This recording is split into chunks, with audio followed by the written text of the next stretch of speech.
Ay! Mga unta, kay lami ang atong sudan. Ngayon medyo makulimlim. Ngayon dito sa parte ng Cainta at Pasig, makulimlim. Ewan ko lang kung ulan na ba. Kasi ang ating ulam ngayon ay lauoy. Ang sarap nito. Lauoy. Sa parteng Ilocos, dininding ang tawag. Ayan. Punta ka naman ng Bisaya sa may Bacolod, ang tawag nila dito, laswa. Sa Amo, sa Davao, and sa Cebu, lauoy tawag nito.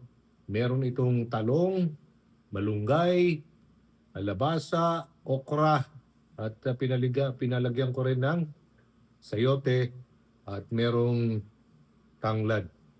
Ang sarap nito. Tapos meron tayong bagong prito lang. Boneless bangus. Bida. Mga unta. Anong oras na ba? Alas 2:24. Paano na ito? Medyo ano na ito? Early dinner. Kasi meron tayong kausap kanina. Hindi na tayo nag-newscast sa PTV. Diretso na ako rito sa bahay. So, nagpaluto tayo nito kasi marami tayo ditong organic na talong. Yung kinanim lang natin sa tawag nito sa backyard natin. Dito sa bahay. Marami tayong mga halamang patanim dito. So, kaunta. Masarap ito, bagong luto pa.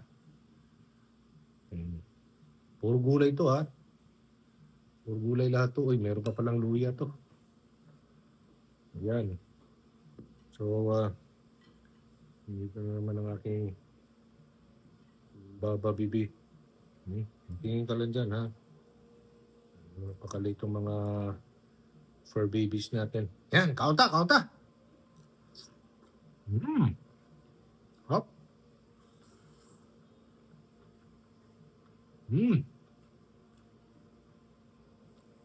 Binisaya. Naluto. Hop.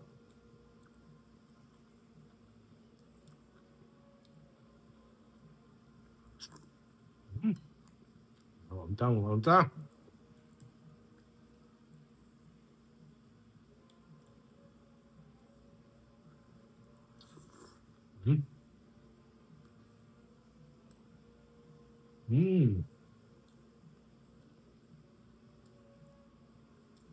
Naalala ko to, pag lola ko dati nagluluto ng ganito.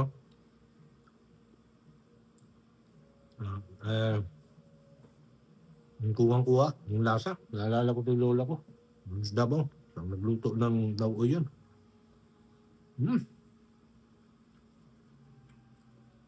Dami.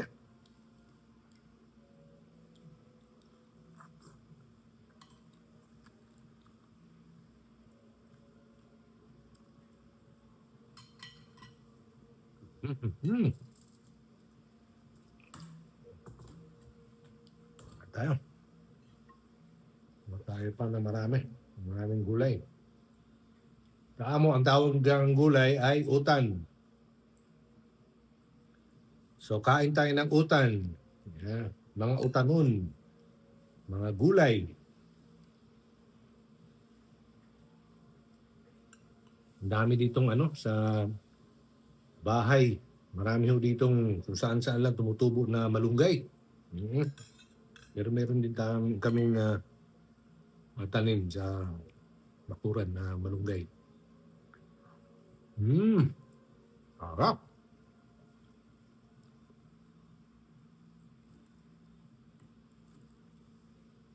Sarap nitong boneless bangus.